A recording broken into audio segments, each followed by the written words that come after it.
To be able to share with you about parks and paving in the city of Irondale. My first question is, who is here only for the paving? Well, I hate to inform you, but your slide is the last slide, which means that you'll have to endure the rest of the presentation. But we have a wonderful town hall meeting today to be able to talk about parks and paving. I would ask that if you would let me proceed with the presentation, we will have a Q&A section to give everybody an opportunity to be able to do that. But if everybody understand that one ground rule, I can go ahead and move on and we can move into our presentation. If you would bow your heads for a word of prayer, we will proceed. Oh, Heavenly Father, we thank you for allowing us to be in this room tonight. My prayer is that you give me the wisdom to be able to share your words in a powerful way, that your citizens are able to receive it, to believe it, and that as we move on, to continue to try to do great things in the infrastructure in the city of Irondale. We know the importance of paving and parking. We want to be able to do it in a very intelligent way.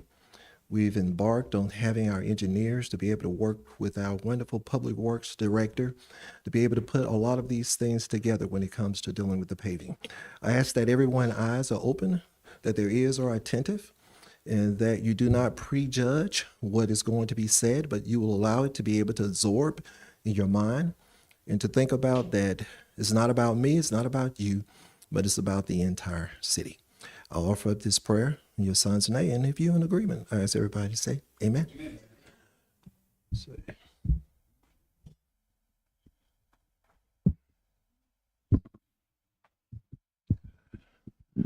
all right, the first slide that we have tonight is Ruffner Ballpark. I want to give a shout out to Mr. Rich Blankenship.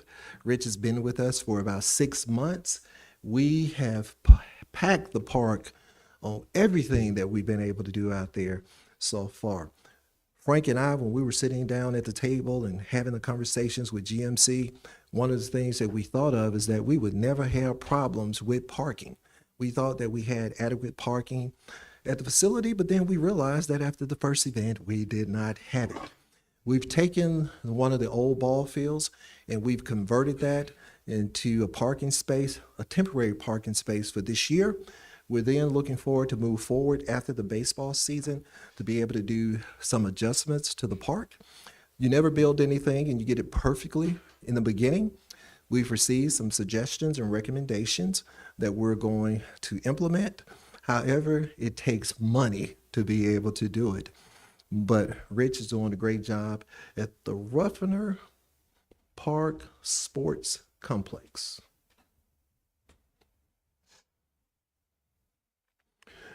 This was on opening day last Monday.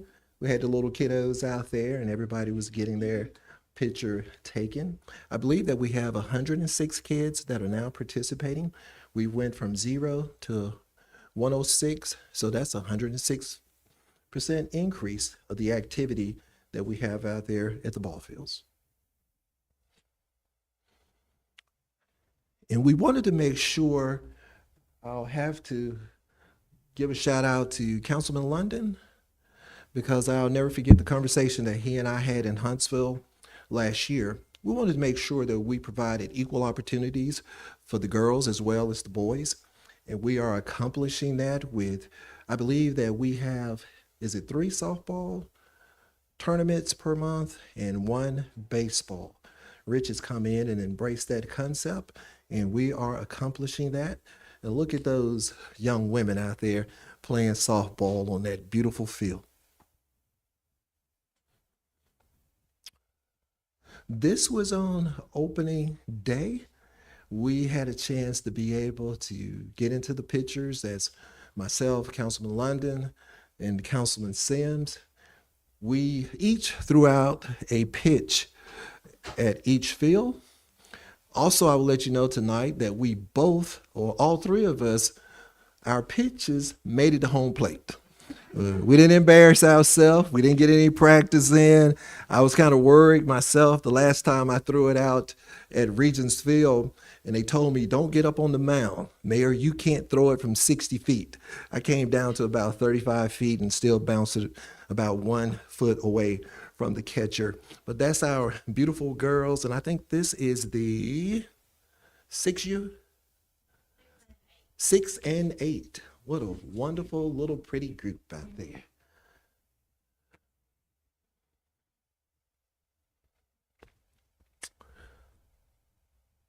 I know we built a complex for people to play sports, but I would say the biggest hit so far has been the playground.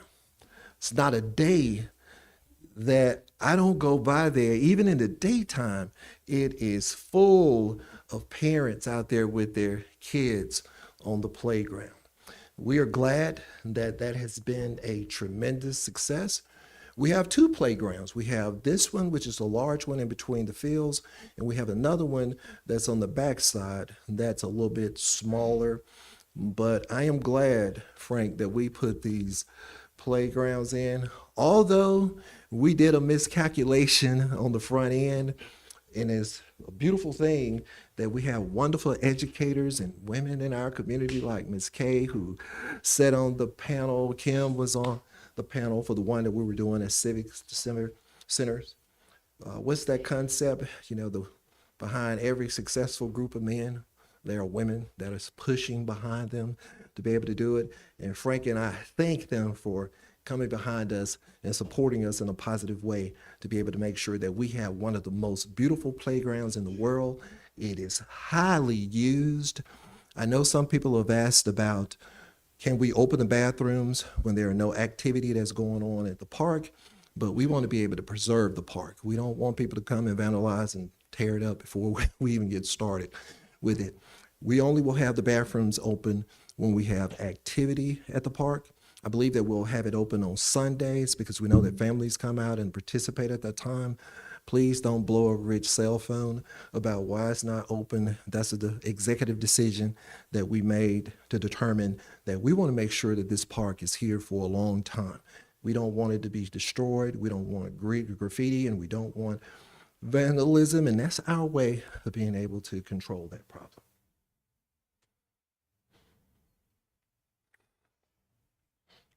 This is some of the important information that is transferred so far since we opened, with Team Stewart being the first winner out at the ball fields. I don't know how that happened. I tried to make sure that every team was equitably stocked, that we had stars on all teams. I didn't take some of the employees' children that were in excellent shape and they knew how to be able to play the game. They just some way gravitated over to our team. I don't know why the game was called as soon as the score became 7-6 in favor of Team Stewart. But strange things just happen out at the ball field. But we were victorious. I didn't even bring my trophy in here, Lee, to be able to show everybody that we were the first winners there at the park. We enjoyed it. It was such a great day to be able to see old people, young people, white people, black people, brown people. It was a melting pot. It was truly a melting pot at the field, and everybody enjoyed it. Those are some of the travel ball tournaments that we've had so far. I guess we've made it through that schedule through April the 5th, but Rich has done a fantastic job. And through the month of June, we have travel ball games that are going on the entire time. And that's a beautiful thing. And one of the things I know that everybody wants us to be able to be good stewards of the money that is coming in at the park, because when we developed this, one of the primary reasons we wanted to be able to use it as an economic engine. I would say so far, we've done a great job at being able to do that. We have about $4,000 that we've collected in rental fees, and the concession revenues are around $15,000. We're talking about 1 month. We've been able to generate close to $20,000 out at our new sports complex.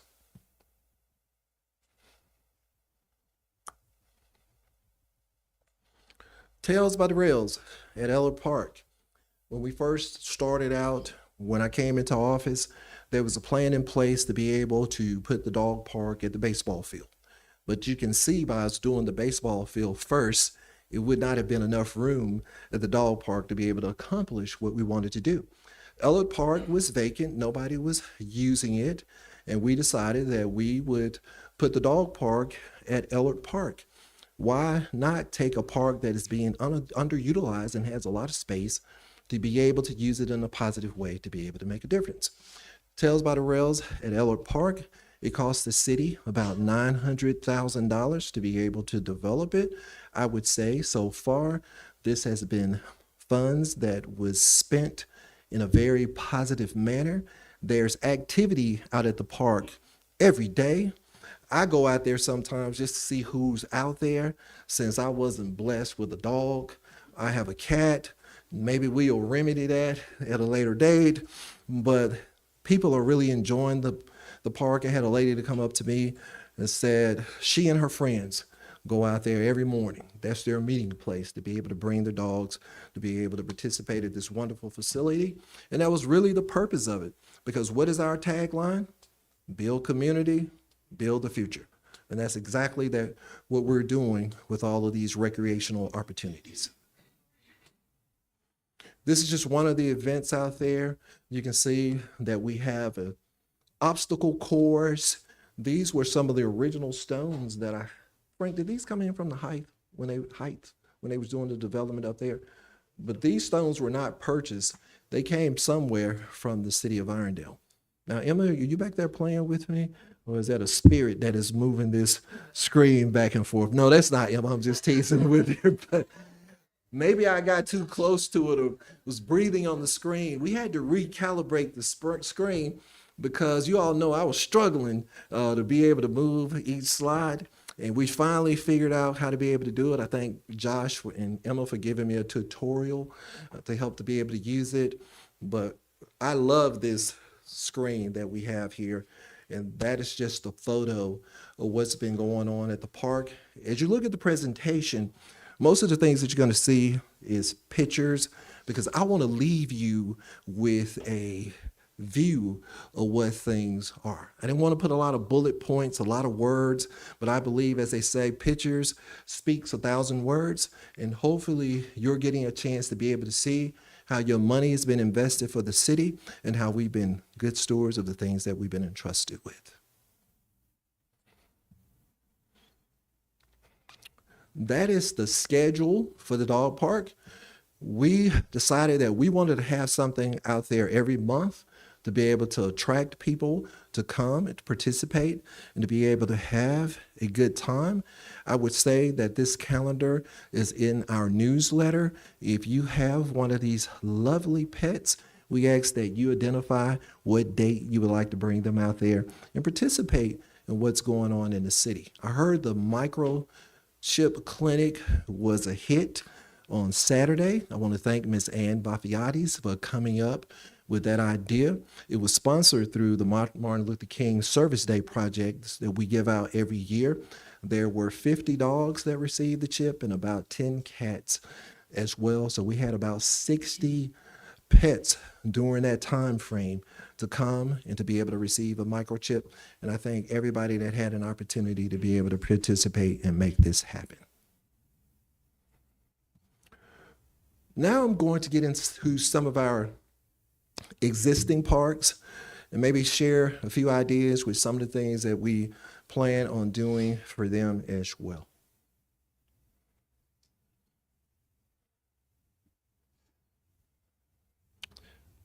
That is Cam and I at the last concert that we had.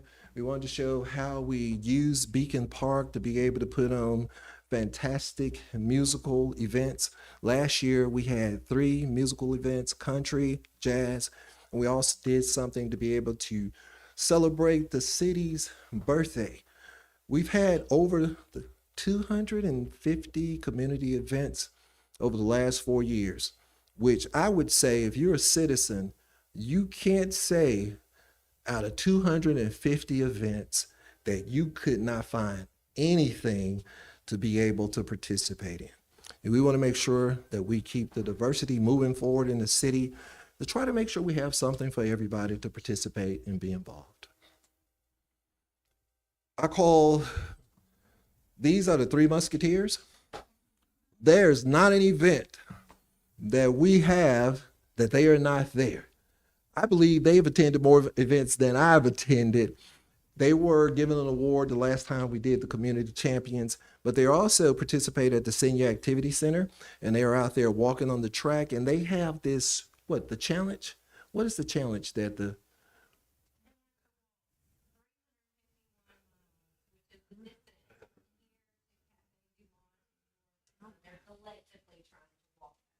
Okay, and can anybody join? Okay, well, if you're a senior, it's a perfect opportunity to be able to meet your peers, but also to be able to help them to achieve their dream.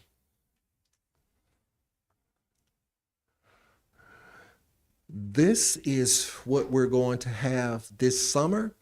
We invested and purchased our own screen, our own audio equipment. Everything that you see at movie night belongs to the city. One of my philosophies is God bless the child that has his own. It makes sense to be able to own things because have you ever borrowed something from somebody and you take it back to them and the first thing they say, you broke it? Well, we don't have to worry about that because we have our own stuff. And I can truly say that I embraced this concept from our public works director when I sat on the city council. And he always told me when it came to doing things in public works that it's better to be able to have your own stuff than to have to be able to rely on others. We're looking to be able to have a fantastic time at the park this year. Those are the dates. I can't tell you exactly what the movies are, but I'll tell you that it's a little bit of something for everybody. At least you can put May 23rd, June the 20th, and July the 18th on your calendar so you can enjoy the movie series. And also, Emma has another event that she's working on, and I truly believe that we're going to be able to get the space to be able to do it. But it is a drive-in movie that we're going to have. We've identified the site. It's just left up for the mayor to ask him, is it okay to be able to host it there? So now it's on me, but we're really looking forward and plan on having a great time this summer. The book walk, if you haven't gone on over by the community school, we were given the privilege from the Auburn Extension Center to be able to put in a book walk with 22 stations. Every month we change it out, we put a brand new book there. I want to thank Mr. Boo Wallace, or Michael Wallace, but he's better known as Boo. I'll never forget when he and I were sitting meeting with the Auburn Extension Center, and the lady said, how many days or something? They had a deadline that this needed to be put in by. And she was talking to us and she says 22 stations. I'll say maybe it's got to be done in a couple of weeks. Do you all think that you all can do it? And Boo Wallace stepped up to the plate and said, well, ma'am, we can do it because we just happen to be built different.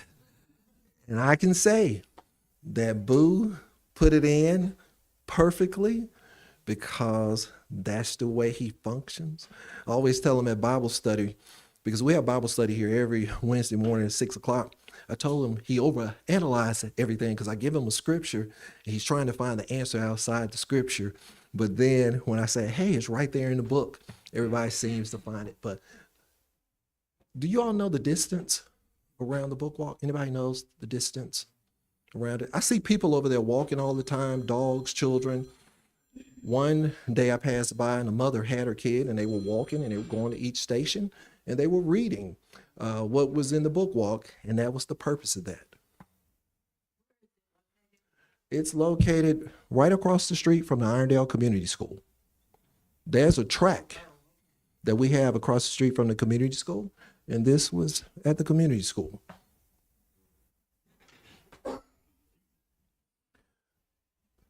This picture right here almost got Emma fired. She told me that we were going out to the Cahaba only to take pictures. Now, if you look at that picture, where do you see my lovely face? I'm in the boat, haven't had anything to eat, haven't had anything to drink. And I asked them, how long are we going to be out on the river? And they stated, we're going to be out here for 3 hours. I turned and looked at Emma in the other boat, and I said, Emma, you are fired. But I was so hungry. I was thinking about food the entire time. Had on long sleeve shirt. But it was about 20 other canoes that were out there with us, and I really enjoyed it. I got a chance to be able to enjoy the Cahaba and to be able to see what it looks like in the nighttime. And it is a beautiful sight. I believe that the Cahaba River Society have these where you can go on these events yourself. Look at their website, and you may want to go out this spring or this summer to be able to enjoy the wonderful river that we have here. But we have some partnerships with the Jefferson County Greenway. That's a new group there. They've now combined Turkey Creek, Ruffner Mountain, and Red Mountain into one consortium now. Matter of fact, we had them here to be able to speak at the Eastern Mayor's Conference. We also do a lot of beautiful things with the Freshwater Land Trust, and we do support the Cahaba River Society. I believe that we've supported the Cahaba River Society in the tune of about $150,000 since I've been in office. Matter of fact, the last time we gave them $50,000, people criticized us for giving them $50,000, and then they turned around and criticized us about not wanting to protect the river. I'm trying to be able to figure it out. Sometimes things are mind-boggling to me. I know I'm not the brightest bulb in the bunch, but I do try to follow people's actions to be able to determine what's going on.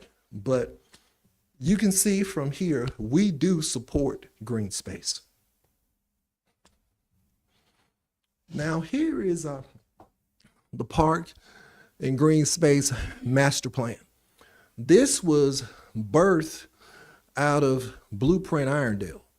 Blueprint Irondale was created to be able to take in recommendations for our citizens to be able to create a plan to move our city forward.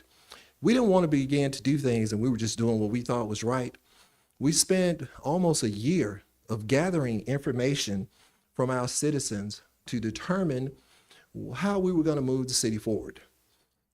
Blueprint Irondale consists of more than looking at a zoning map. I don't understand how people don't look at the other 8 sections that is a part of it. They seem to focus only on the zoning aspect of it, but the zoning aspect of Blueprint Irondale is only a recommendation. It's not etched in stone, which means when you all look at the 10 Commandments, Blueprint Irondale wasn't where God came down and shot some boats to be able to carve into the mountain what we were supposed to be, which means that it's not flexible. It is a flexible document, but if you don't get anything else tonight, it's a recommendation document. It has no other authority than to recommend what we need to do in the city of Irondale. I think people forget out of Blueprint Irondale, one year we had 22 and 22. One year we had 23 and 23. All of those ideas came out of Blueprint Irondale. Now, I think we executed about 80% of them, and we still have room to be able to grow. But I wanted to make sure that I gave everybody what is the correct purpose for Blueprint Irondale. Instead of listening to folks that had nothing to do with it, have no idea how it was created, but all of a sudden they become professors and have PhDs in what we're supposed to do with Blueprint Irondale. Out of the park master plan, these were some of the activities that people said that they want us to be able to do. The question is, which of the following activities facilities would you like to see provided in the city of Irondale? When we do things in the city, we do it because we have a survey that you said that these are the things that you want to see in the community. If you're upset about it, then you should be upset at yourself because you're the ones who asked for it. We're now only trying to execute what you said you wanted us to do. And these are, it goes all the way from archery to walking trails. Walking trails has the highest percentage, 46%. And archery doesn't have a number by it, but you can see that the top 3 to 4 items is walking trails, outdoor concerts, hiking trails, picnic and outdoor grills, swimming, biking, dancing, art, music, and programs. Question number 9 was, on a scale of 1 to 5, with 5 being the most highest, please individually rate the following in importance to you. You can see that the highest response came from nature-based recreation, and the lowest was indoor recreation programs. And we're using this feedback that we received when we did the survey. We also had a group to come when we had I Love Irondale Day, and they were out there sharing with people and allowing people to be able to look at the board and give their input and let us know exactly what was some of the good things to be able to do in the city of Irondale.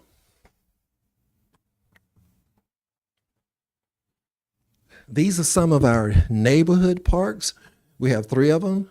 Triangle Park, which is right off of Montevallo Road. Rock Ridge Park, I think they call it Sunny Rock Park, which is up in the Rock Ridge area. And then we have Roebuck Plaza, which is off of Highway 11. Talmadge Lane in Ventura is the pinpoints for that.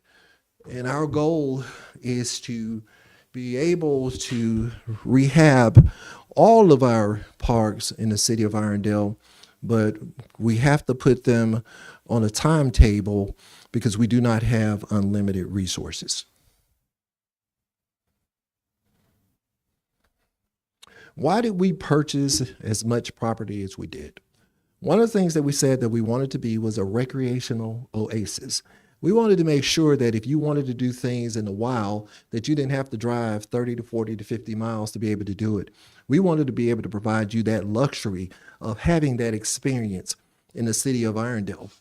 And to be considered as a recreational, not so much to be considered as a recreational spot, but if you want to be able to promote yourself as being a place where recreation is very important, you have to have a certain amount of acreage according to, and I think it's on my next slide, but as you can see, in 21, we started out with 56.25 acres, and now the city, after acquisitions of 344 acres, we now have a potential green space of 400.65 acres to be able to develop, to do some wonderful things in the city of Irondale.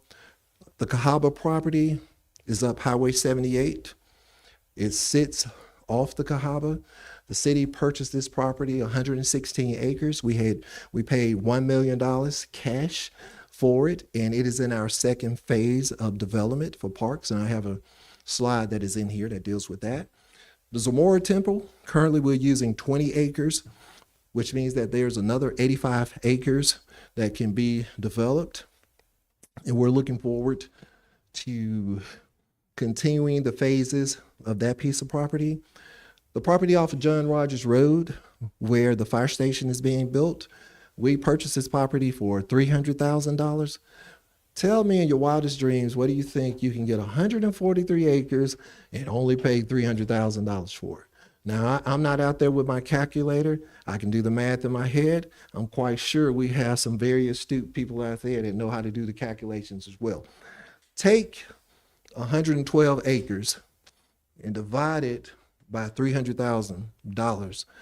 And if somebody would please share with me, how much did we pay per acre for that land? I'm gonna take a water break while you all are figuring that out. It almost made me feel like I'm all right. What do you think that you could find that type of land that close to the city and to be able to purchase it?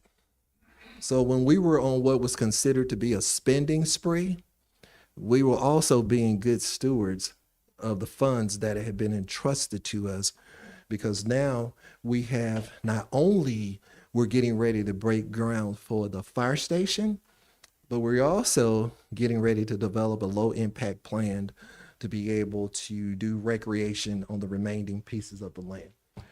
And then we have 10 or 11 acres that was across the street from Heritage Park. Anybody want to take a guess why we purchased that piece of property?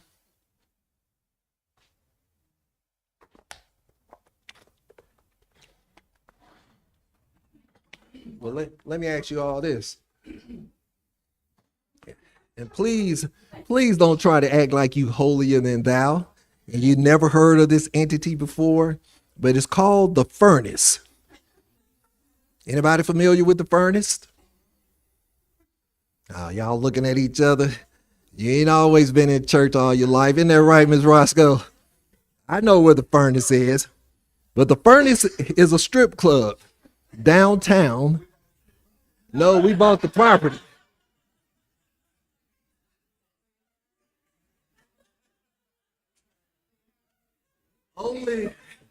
Only our chaplain would ask that.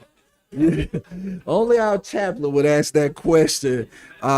We may have to go back and review his contract to see if we need to have him working at the city. But no, the city didn't buy the furnace, but the city did buy the property across the street from JCA. And I do have a slide in here based on some of the information that we received, what we're going to be able to do with that piece of property. And then there's one piece of property that is not even up here. It could be used for. Yes. If you're coming into Heritage, it's the property that's on the right-hand side. And what we don't have on here, but we are going to develop the property, and I always just call it the hospital property because I don't know anything else to call it. But we also have 160 acres to be able to develop, and that property is off the Cahaba as well. I would say that the city has done an excellent job of purchasing property that was close to be able to protect the harbor. I remember we purchased a piece of property. We got criticized with this earlier this year because we purchased a piece of property to be able to protect the Cahaba for $100,000. And then we were told that, well, why did you buy that property to be able to protect the Cahaba? We even did a partnership with the Freshwater Land Trust, Jefferson County, to help them to be able to purchase 12 acres off the Cahaba to be able to tie in 200 acres. The city has done a lot to be able to protect one of the beautiful natural resources that run through the city of Irondale. And I will take some questions on this slide. Anybody have any questions that you'd like to ask?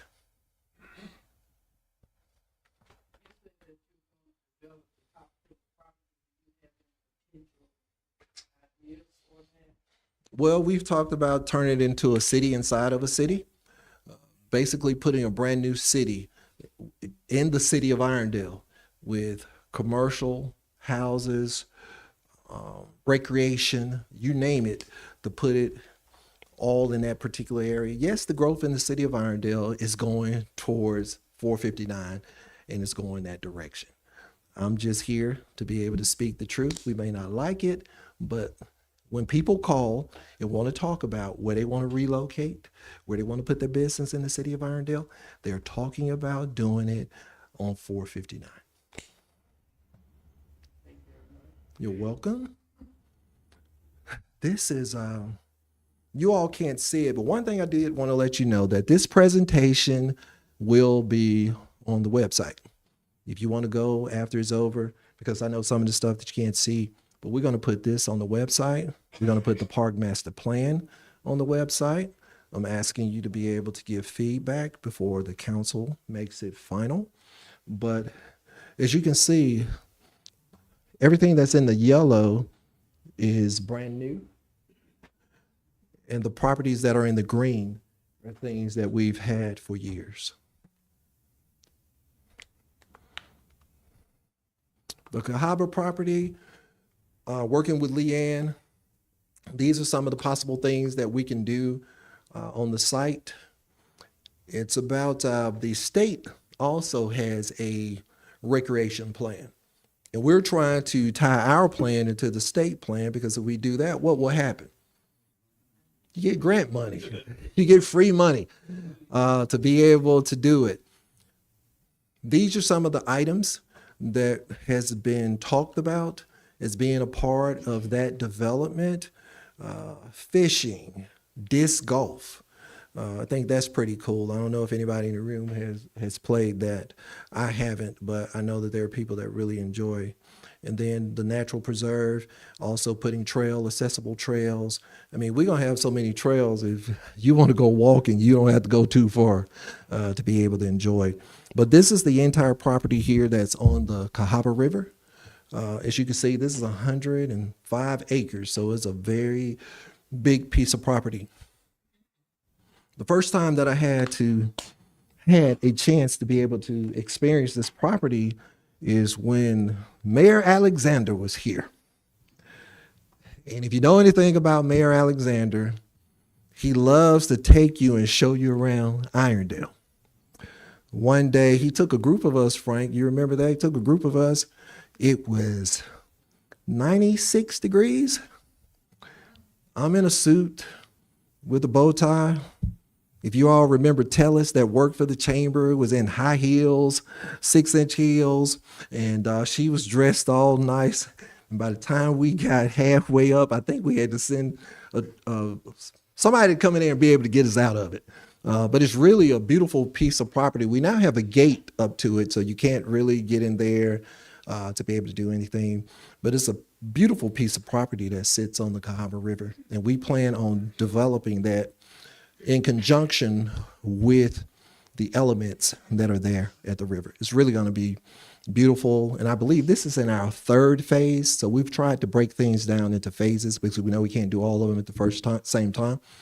So the phases are what you're seeing happening now. And it's not parks and it's not paving, but it's all the wonderful buildings that we're putting up. We should be finished with the library in June, and we look forward to moving in 2 months later. We've already finished the dog park and the baseball fields, and we are getting ready to start on the fire station. And we also are getting ready to, in 60 days, probably to put out a bid for the brand new admin building, which is going to be on Crestwood Boulevard. And then the final thing for this year is going to be the Irondale Civic Center. That's the first phase. We had the Cahaba lined up for the second phase in conjunction with redeveloping the entire downtown area. People want to know, well, you all are building all of these buildings, you're going to vacate downtown and you're going to leave a big hole. And I will give you the answer tonight. We're not going to do that. We're going to redevelop the entire property. We're going to try to put a commercial, put some breweries down here. We want you to be able to enjoy everything that you go to other cities to be able to enjoy. This is our furnace property. Oh, that's going to be a good name to be able to remember that by the furnace. But anyway, this is the property across the street from Heritage. Councilman Box, this is in his area. I shared with him that we were going to make this a priority as we move forward in 25, and hopefully I've been able to keep my word to be able to do that. But these are just some of the things that we can do out there. I've been having conversations with Blue Cross Blue Shield because they provide grant money to be able to put this type of facility into that area there, and we're hopefully successful in being able to obtain grants.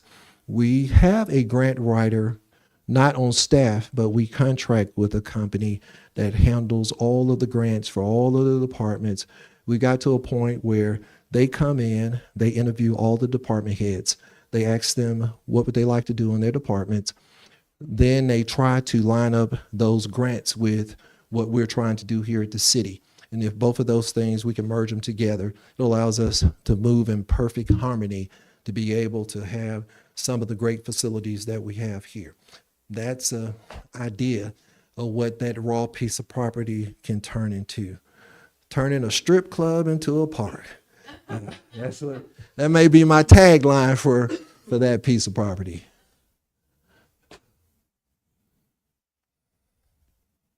Did I miss one?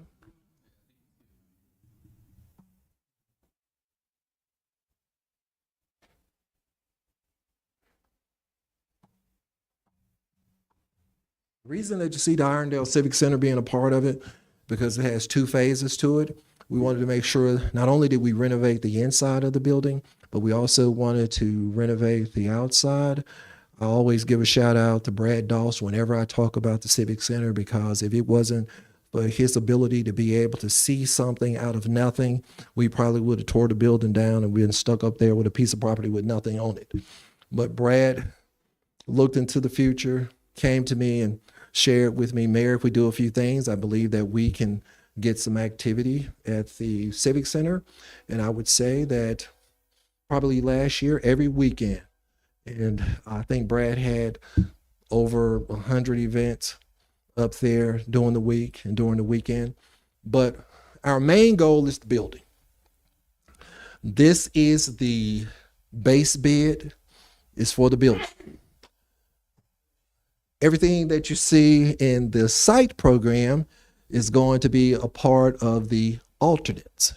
And we're going to take those alternates based on what people said that they wanted in the master plan, and we're going to prioritize those alternates based on that survey that I showed you. And we're going to number them 1 through 6. And if there's enough money to be able to permit to get all of it done, we'll do it at one time. If not, we'll make sure that we have a separate phase to that. But the main thing that came out of it initially was the splash pad and the inclusive playground. And the playground was birthed out of the activity that was going at the ballpark on that baseball field. Sometimes, as I said, plans are plans to be able to give you direction, but they can't be so rigid that you stick to the plan and you don't take in new information to be able to make new decisions. We're really looking forward going out to bid in about 60 days. It's a very exciting time to be here in the city of Irondale. If anybody's asking, well, where did you all get the money to be able to do that? Because a lot of times when I'm out, people ask me, y'all are doing a lot of things at breakneck speed. How are you able to leverage your funding to be able to make it all happen? And that's because we have a wonderful credit rating. Our credit rating is AA, and we still have $20 million that's available on the credit card to use. But I'm not going to talk about that tonight. You need to come back next Wednesday when we do our mid-year review. I'm going to share with you financially what the city has done through the first 6 months. I'm going to share with you some of the plans or strategic plan that we've put in place to be able to deal with the indebtedness that we have here at the city. I mean, people love to go out and scream that the city got so much debt, but I never hear them talk about what the debt is being spent on. Does this generate a bunch of revenue? No. But I heard somebody say, can you really put a price tag on the quality of life? And I would say, you you can't. Oh, man.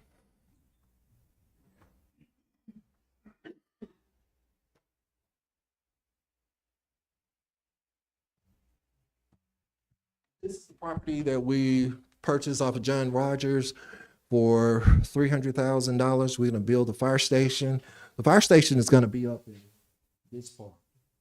The fire station is up there.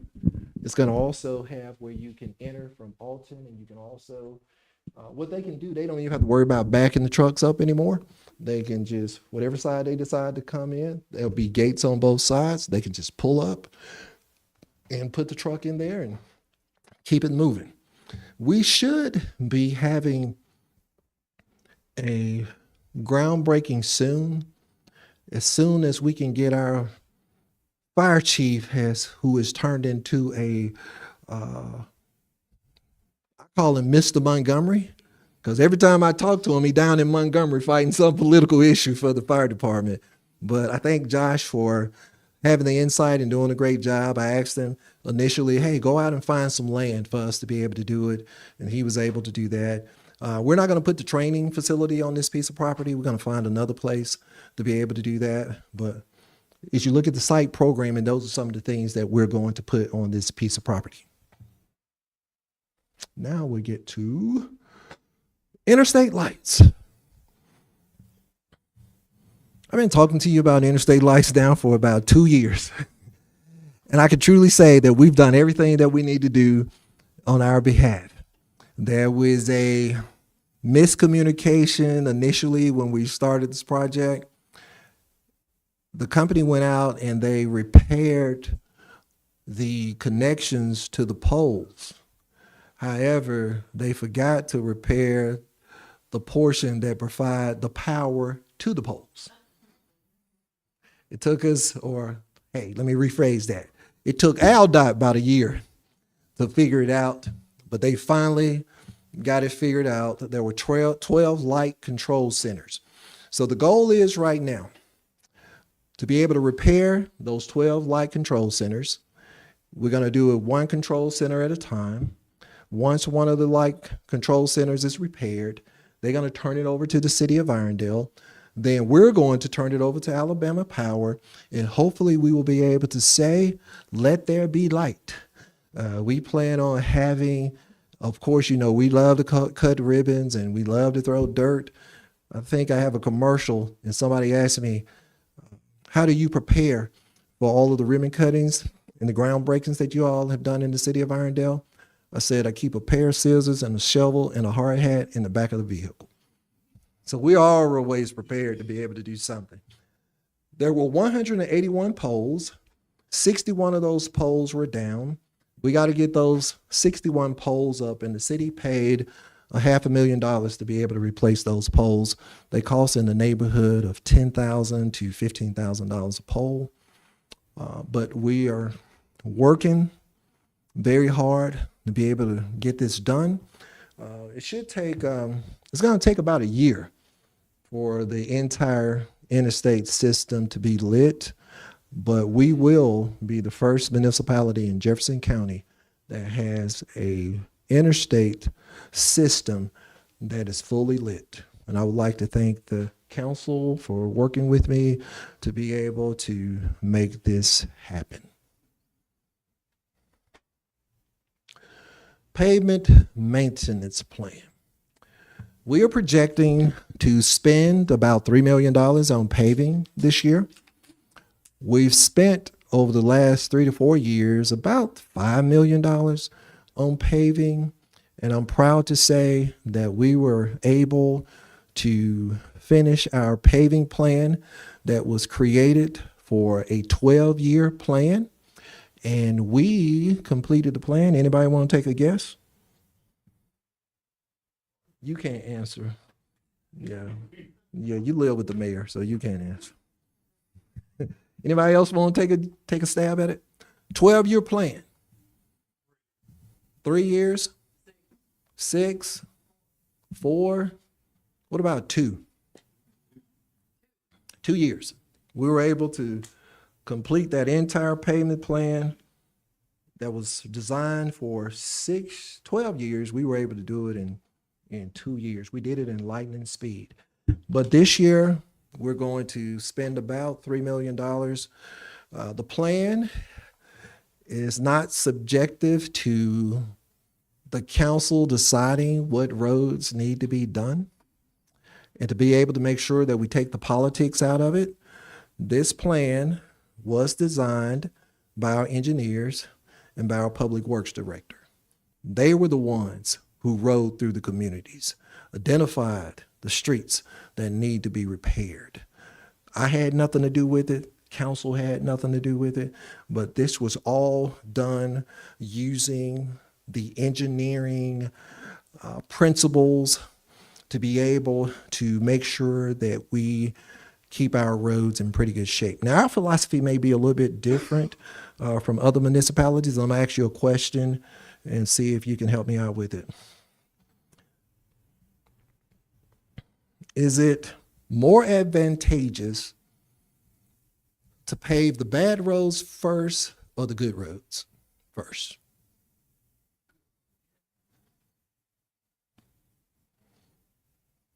It's not a trick question. Anybody want to take a chance?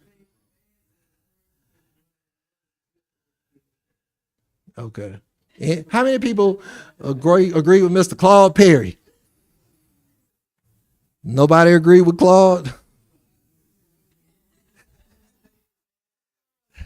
Okay. Hey, as they say in the Sure commercial, raise your hand if you're sure. Yeah. So, well, okay. Well, our philosophy is a little bit different. We believe that you maintain the good roads, and as you maintain the good roads, you take that additional money because it takes less to be able to maintain the good roads. Then you can pour those funds into the bad roads. And you'll see in our plan how we've been able to execute that philosophy that we have here. But in that $3 million, we will receive $700,000 for AlDOT to pave Grants Mill Road. If you've been complaining about coming down to the bottom of the hill at Grants Mill and they need to do something to be able to correct the paving, well, guess what? We received a grant to be able to do that. Out of that $3 million, $700,000 is going to be a grant. I think we have about another $1 million in gas tax funds that we'll use to be able to do a portion of it. And then we'll have to figure out where we're going to get the rest of it from. But we're going to go ahead and put it out to bid anyway. And we'll just see what happens. Because things are not getting cheaper. And as long as we keep having all of these tariffs going up and down, it's very hard to judge what's going to happen. We're just going to take our plan, do the best that we can with the roads that we feel need to be done at this time. And if we don't get you this year, we'll get you, or they will get you next year, because my term ends on November 1st. I don't want to speak something to an existence before it happens. The first thing that we're going to do is patching. And Frank shared with me, even if your road is going to be paved, but if it's in disarray, we still got to patch it before we pave it. And this is the list of roads that are going to be paved. And as you can see, we're going to focus on the downtown area, Holiday Gardens. Holiday Art Gardens didn't get a lot of activity the last couple of years that we've done the paving project. So this year, we want to make sure that we spread the love and include a lot of the streets in Holiday Gardens to be able to get them paved. And then we have one area, Bell Ridge Trail, that is off Belmont Road, and we're going to do some patching in there. There's one spot that is very bad, and we're going to go in, cut that out, and correct that problem. Anybody want to take a picture of this? Nobody but Claude?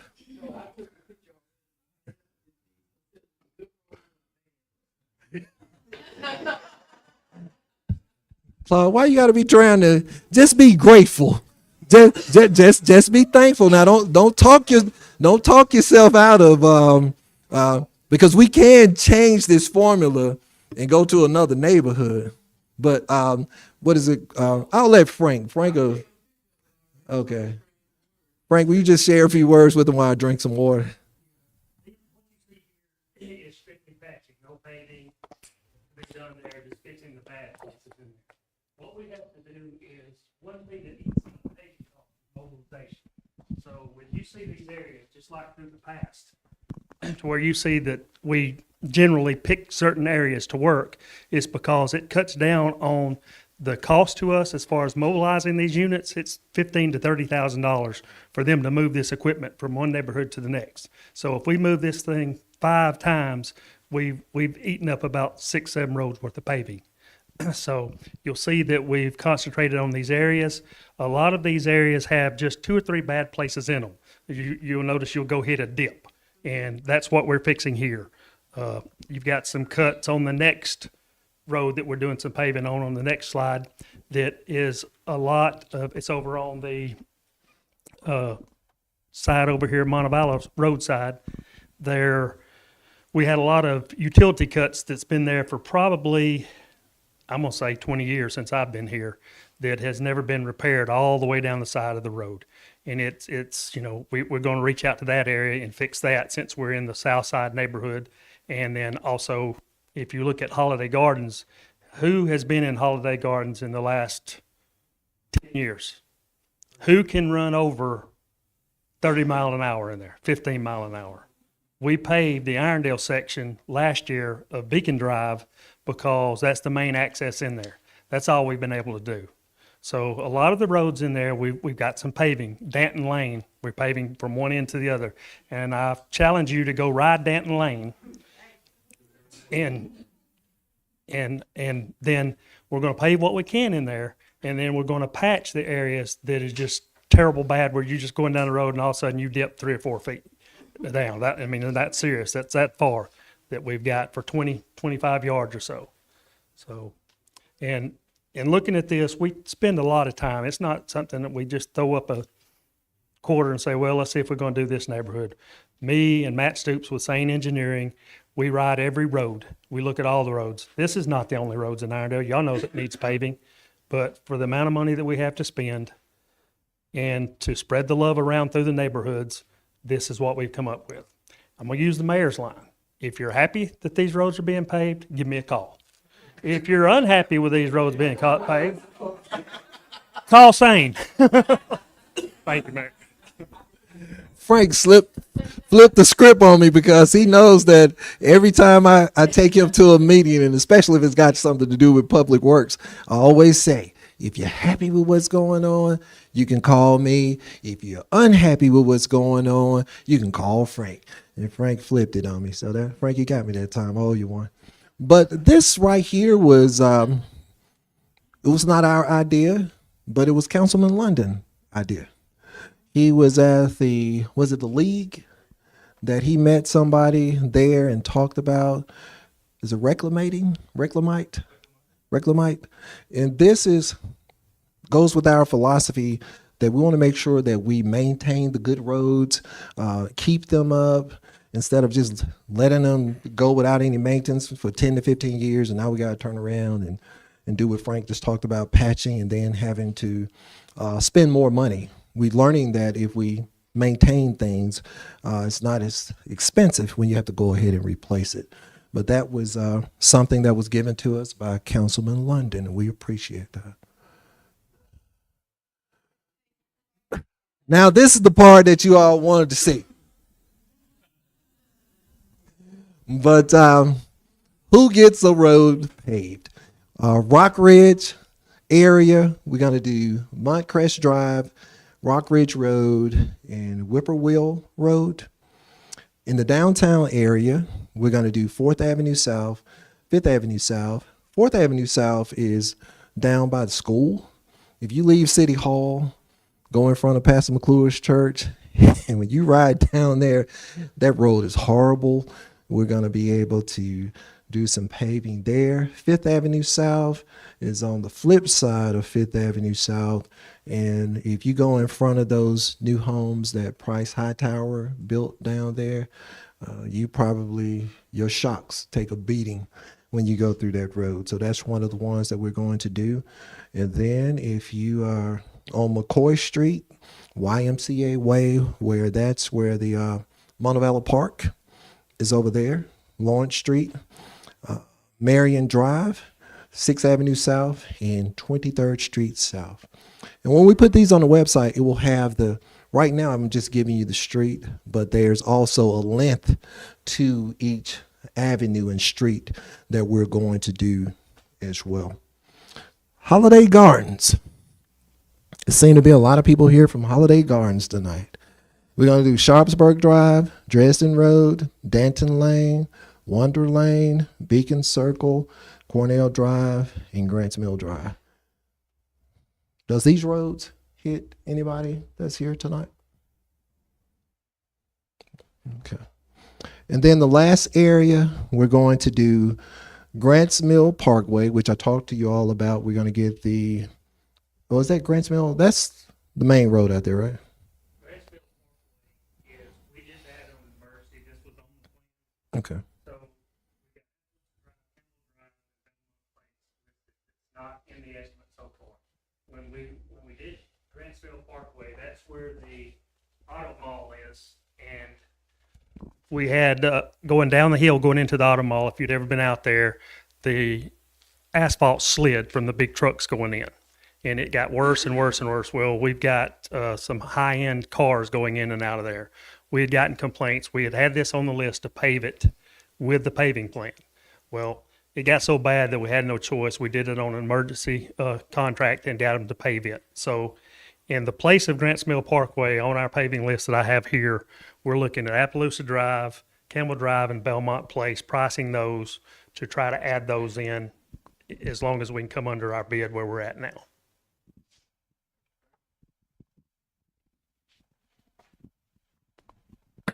Did y'all get a chance to take a picture of that slide? And like I said, it'll be on the app and the website.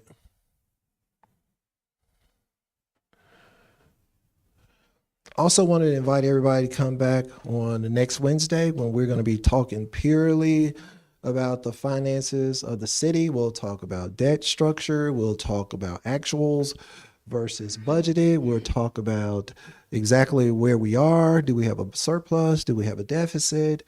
What are some of our plans to move forward to be able to bring more revenue into the city? Will the employees get a raise, or will they have to give money back to the city this year? See, they didn't catch that one right there, but please come out to the budget review. And then if you don't even come out to the budget review, I remember probably last year, it was something that I always wanted to do, even when I was city clerk.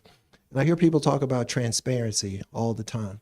My question is, how many people in this room has used Clear Glove since we put it into effect? Well, I want to know, if you're not an employee, how many citizens have used it, because they're the ones who want the transparency. So we got 2 people in the room that has been able to use it. How have you all enjoyed this experience? I'll give you the microphone. I signed on the first week you put it out there. I was like, oh boy. It's very easy to use. You can strip out stuff, put it in Excel, move it around. It's easy to use. Thank you for that promo. Mr. Perry, you've never lost words. I highly concur, and it is great information. I encourage everyone to use it as soon as possible. Thank you, Mayor. Promo as well. I wanted them to be able to share with you because I learned this weekend. So often we create stuff and we create it based on the people that work here at the city. But the people who work here at the city is not the ones that's going to be able to use it. I want to be able to get feedback from the citizens to be able to hear, is it simple? Is it easy? Does it provide you with the information that you need? If you want to talk about how much debt we're in, you can go out there and you can see all of this information. If you want to be able to even to see our debt structure, you can go to Emma. And I'm not talking about Emma, the PR person. You can go to emma.org. All that information for a public entity. For people who believe that I don't want oversight, Trust me, all the people that we have to report to, I'll just leave it at that. I don't want to take any away from the finance meeting, but please come out to the finance meeting on the 16th. Bring a friend. We just want to be able to provide you with the correct information. These are some of the events that we have coming up this weekend. Hazardous Waste Collection Day is going to be at Classic Car Motoring. We thank Jeff Baggett for allowing us to be able to use his facility. You can see we got it in English and we also have it in Spanish. If you have stuff that you want to put out, not small construction piles, don't decide when we're coming to your district that you want to remodel your entire house and try to put it out there for us to pick it up, because we're not going to do it. Don't have a professional to come and cut trees and you try to save money by listening to them saying, well, let me put it out on the curb and let the city pick it up, because we know the difference between a professional tree cutter and somebody that just happens to cut trees every now and then. We ask that you adhere to the rules, and we're looking forward to being able to do the spring trash amnesty period here. On Saturday, we're having Young Entrepreneurs Day at Shades Valley High School. We currently have 40 young individuals that's going to be participating in this event. We ask that you come, bring cash, bring Venmo, bring Cash App, bring credit card, anything that you can help to support these young entrepreneurs as they've taken out the time to be able to develop products. We also give out a scholarship. Scholarships range in 500, 300, and 100. We also give certificates for their creativity. We also have people in the business community that wants to be able to help out and to be able to do some things. I want to thank Mr. Barnard Fry, who I can't think of the name of his business, but he's up Highway 78, and he made a wonderful contribution to help us to be able to carry on this event. It's going to be at Shades Valley High School, 6100 Old Leach Road. It's going to be in the gymnasium. We start promptly at 1 p.m. and we end at 4. And then we also want everybody to come out to the Ruffiner Park Sports Complex to participate in the experience. I believe that we're going to have, I think this says 10,000, but we're going to have about 11,500 eggs that are out there. We're going to have eggs for the small kids, eggs for the large kids, and we even going to use the field for some of you all that are 65 and older. We want to make sure that everybody has a chance to be able to participate. Not only will the eggs have chocolate in it, but they also will have money as well. 20, 10s, and 5s. Please don't come out there and run over the little kids trying to be able to get one of the eggs that got money in it. But hey, come on out, enjoy. We'll have ice cream, crafts, and you can also take a photo with the Easter Bunny. And this is kind of like the project that I focus on every year when it comes to community events. We've been able to have some wonderful guests. Last year we had Nick Saban, and I had a chance to be able to do a fireside chat with him. This year we have Mr. Anthony Ray Hinton, who was incarcerated for 30 years for a crime that he did not do. He was on death row, and that's one of the questions that I'm going to ask him. How did your faith propel you to keep the faith when you know that you didn't do something, and every morning that you wake up, you're threatened with being executed? But please come out, and we're going to have a wonderful time. As I said, we're going to do a fireside chat. We're also giving away $15,000 in scholarships to students at JCIB, Shades Valley High School, JCA. Did I get all of them in there, Emma? And we're, like I said, I don't know, and it's not that I'm bragging on the city of Irondale, but I don't know of a lot of prayer breakfasts where they give away $15,000 to help students to be able to further their education. One of the things that's unique about ours is that we don't give these scholarships to kids that have a 4.5, 4.3, 4.0. they're going to get their share of money. This money goes to kids that are they're good students. They may be 3.4s, 3.5s, but they have an excellent community track record. And we feel that they should receive the same type of support that the kids receive that has the high GPA. Please come out and participate in this event. If you don't want to buy a table, an individual ticket is $50. That money doesn't go to the city of Irondale, but it goes to the Irondale Community Foundation to allow them to continue to do some wonderful things in the community. That's it. That's my story. I'm sticking to it. And now we have about 20 minutes for questions.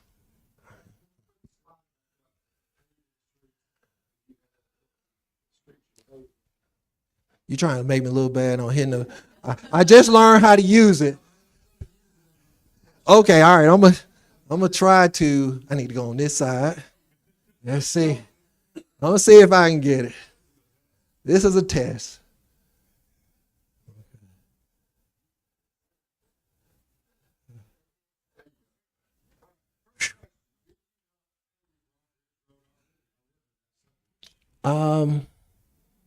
We did, Frank. So are these the ones to come up that you're gonna do, are they including the ones that have? No, these should be all streets that are up for paving.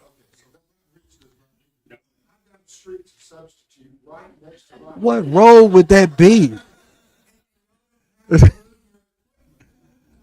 Okay. Where is it? You know the beautiful sunlight, and it's great. I love it. It's in I'm in the Rockridge subdivision. How long ago have you been by that part on the street? Rich was out there today, it's probably been a couple weeks for me. Okay. Since our big rain, lately, if you'll take the corner of Sunny Rock Road and Sunny Rock Circle, the lower, not the top, right, that is crumbling. I mean, water is oozing out of the ground. That corner is crumbling. And, it's only gonna get worse.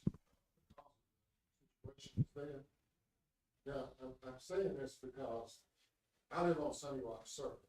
And I'm willing to kind of put that secondary, but Sunny Rock Road, if you take a close look at that road all the way up to the top of the ridge, it is in terrible shape. I mean, it doesn't have potholes, but it's got cracks, all kinds of cracks. And that corner I'm telling you about is terrible right now. You have garbage trucks going over it, the cars that we go over it every day. It needs attention. And I'm willing to suggest that instead of that Rock Ridge Road, which has already been done, that you substitute Sunny Rock Road, which right at the intersection of Rock Ridge and Sunny Rock. Your equipment can start right there. No reason to move anywhere else. Well, It's just down the street from Rock Crest, which is a big pothole. yes. Right. Well, I know that someone came to suggest that Montcrest be paid a while back. Right. And his suggestion was adopted, I see. It was. But my suggestion is please pay Sunny Rock Road, and we would love it if you could do Sunny Rock Circle too. Okay. They are right running together. You got any more? You're doing well right about now. Well, we appreciate it. Okay. Yeah, it was done the last paving session. Okay. Okay. Literally where the road is just crumbling. Okay. Well, I want to do I call it the department heads know where I'm getting ready to go. But sometimes we have at the city, we call it the Oprah Winfrey moment. It sounds like you get a road, you get a road, you get a road. So I feel pretty confident that we're going to be able to remedy that problem and that we'll be able to straighten that out. But I'm gonna leave it up to the experts. As Frank said, if it don't work out right, call him. Okay. And I can give you his phone number. 205-951-1420. Okay. 1420. Frank Pennington.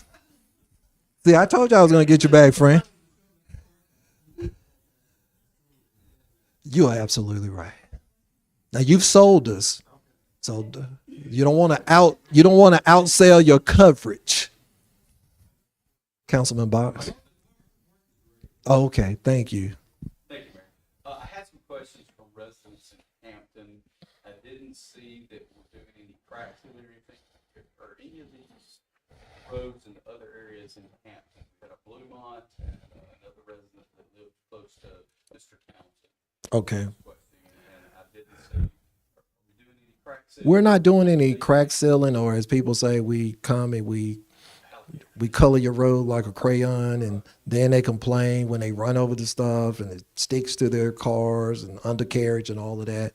This time we decided that the only thing we're going to do is just patching and paving.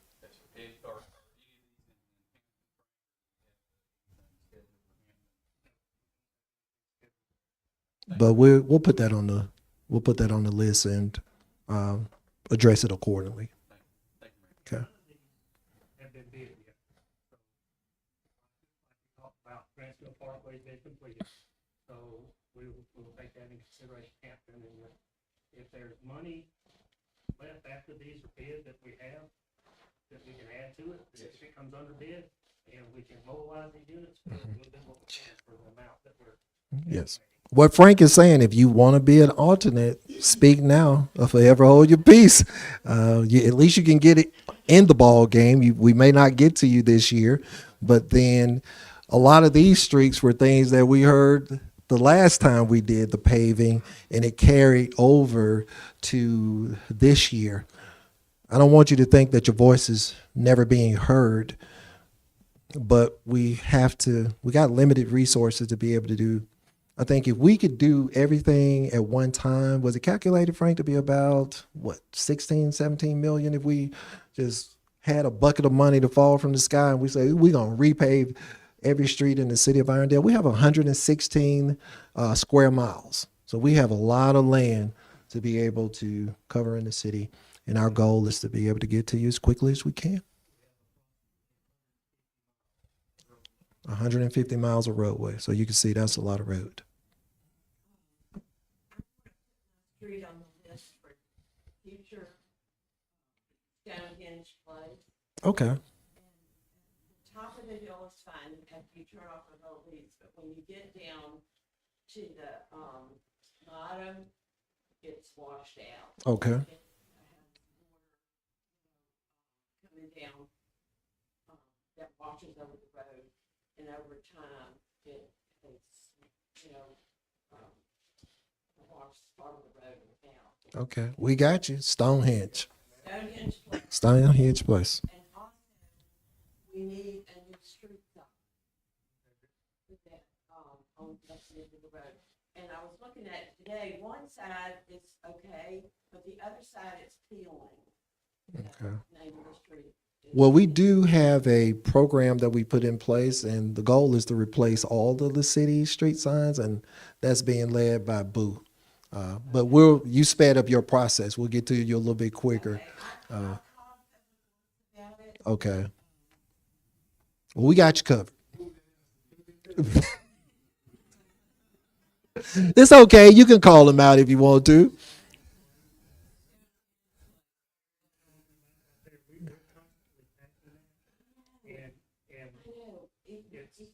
Something needs to be done with the water that's coming down, that's washing it out, because that's the only place on the street that's really bad. Yes, ma'am.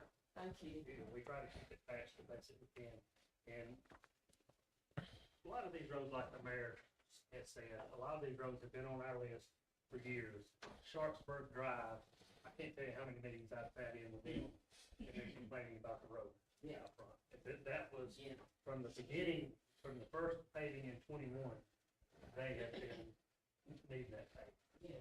We'll get that on the list, and anytime that you see an issue that there is a pothole out there, give me a call. We'll come out there and fix it, and we'll try to patch it the best that we can to last as long as we can. Okay, well, the water is the problem. Yes, ma'am. So how do you stop that?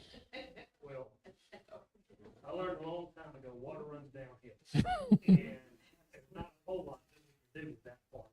We'll just have to repair the damages. Yeah.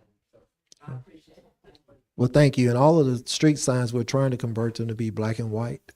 I don't know if you've seen the signs, we're kind of getting away from the green and we're going with the more contemporary black and white signs. So we got you covered. Okay, Ms. Kay?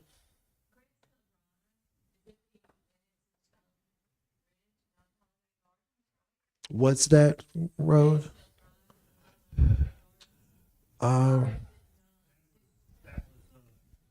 that's Grants Mill Road part. No, that's Grants Mill Road. From what he talked about earlier, it's that part. I don't know how it ended up. Yeah, the main drag. It's from Is that the? 70 Yeah, that's going to be from 78 all the way up to, is it Kelly, Frank? Kelly Road? Mm-hmm. It's okay. Yes. As soon as we can finalize the, I want to tell you, you all remember when I first became mayor and every time somebody asked me something, I say, we'll do it in 15 days. And then they said, when you going to do it? You do it in 15 days. Because I learned from the first mistake that I made. The first time you give a answer like you're going to do something and it doesn't happen, it kind of sets a bad precedence. But I'll try to answer this to the best of my ability. Right now, tonight, we were trying to gather information, make sure that we had the correct roads. We got that done. The next thing we would do is sit down and talk to the engineer that helps us in this particular area. And they will then have to put together a bid package to then put out to be able to make it happen. I'm going to give a conservative answer and say 3 to 4 months. And I don't know, is paving during 100-degree weather in Iredell is really the best time, but the experts will tell us what we need to do. Any more questions? Colin? You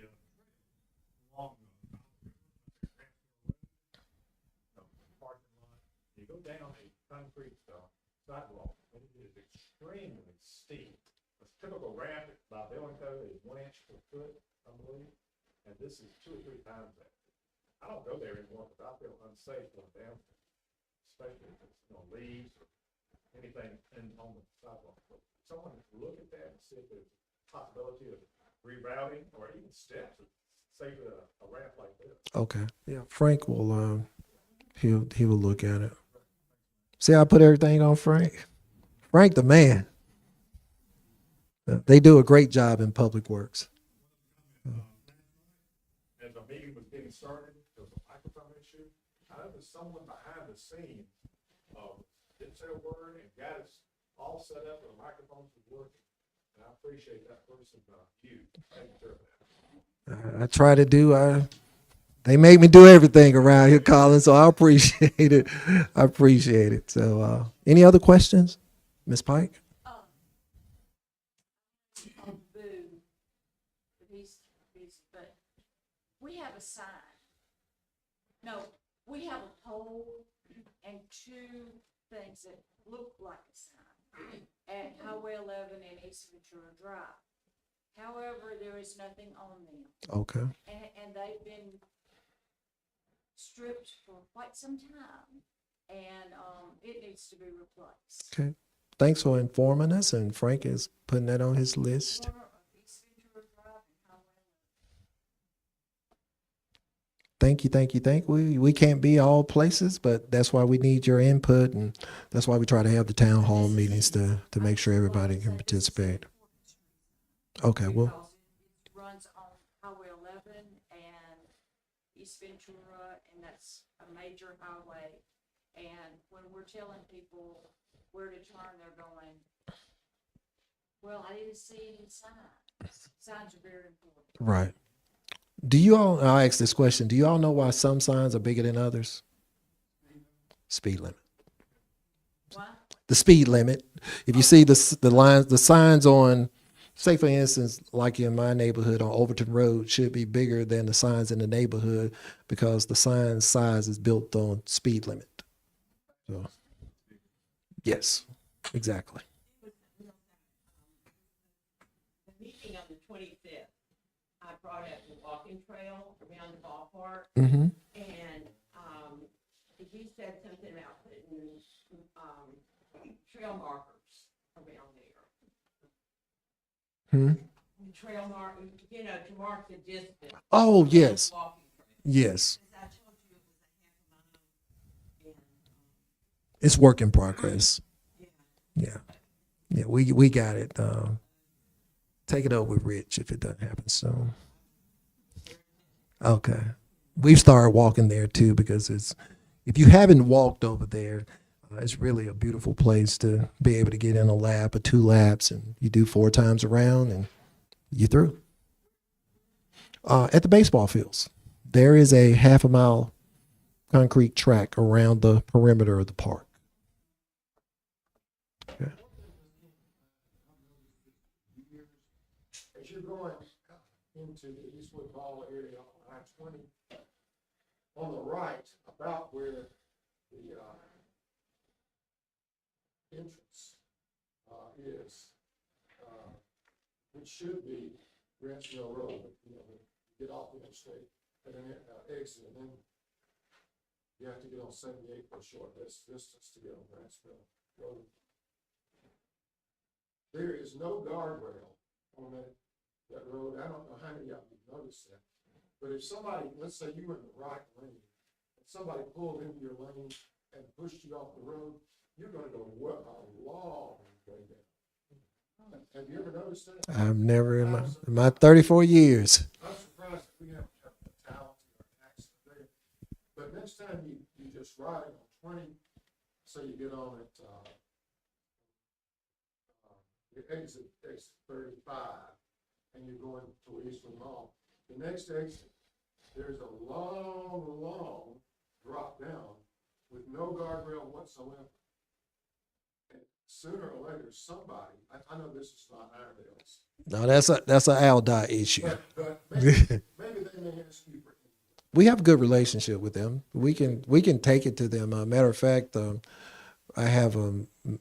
I was appointed for the Jefferson County Mayor's Group to be the spokesperson to go to ALDOT and talk about the issues that all of the municipalities are having.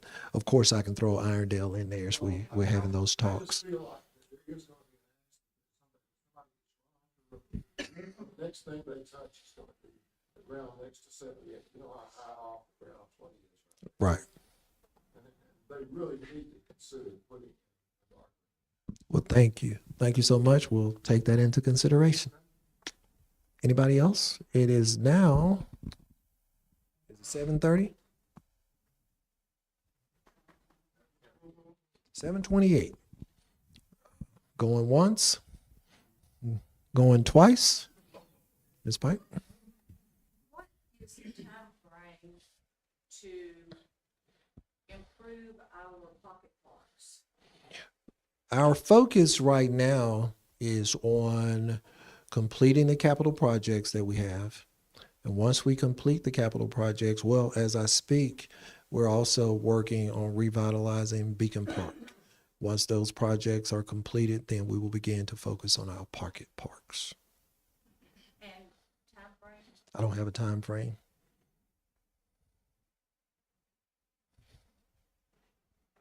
That's just the process, but we hadn't put the process to a time frame. Anybody else? 3, we out. I appreciate everybody coming and having an opportunity to be able to hear what we're doing in the city of Irondale. We want to make sure that we keep you up to date on what's going on. I think some of our citizens will say that this meeting was worthwhile since they've been able to walk away and add their streets to the list. We appreciate your assistance and helping us with some of the roads that we had up there. And we're just trying to do our very best in the city of Irondale. The reason that we're trying to do that, at the end of the day, we're built different. There are 4 things that we believe in. Number 1, we make sure that everything that we do, that it has a big impact. Number 2, we're the head and not the tail. So when people start to ask the questions, well, they don't do this in Mountain Brook, Trustville, or Leeds. And I finally got the answer one morning. I was in a devotional and it was puzzling to me. I said, God, why do we always get compared to other municipalities? And he said, well, I want to be able to inform you. People compare you to other municipalities because Irondale has begun to set a new standard. So we are the standard. People are now being compared to Irondale. Irondale ain't being compared to other folks because we set our own standard. Number 3, we believe that we're the head and not the tail, which means that we're always trying to be innovative. We're trying to be first. We try and do things that other people are not doing. And then the final thing is, this is not mine, come from the fire department. At the end of the day, according to Boo, I'm going to let him close it out because he says it better than I say it. Yeah, you say it better than I say it. Yeah, you say the slogan better. Yeah, we're just built different. And that concludes our meeting for tonight. Anybody have any questions that you want to ask me? I'll be here for a few minutes to be able to answer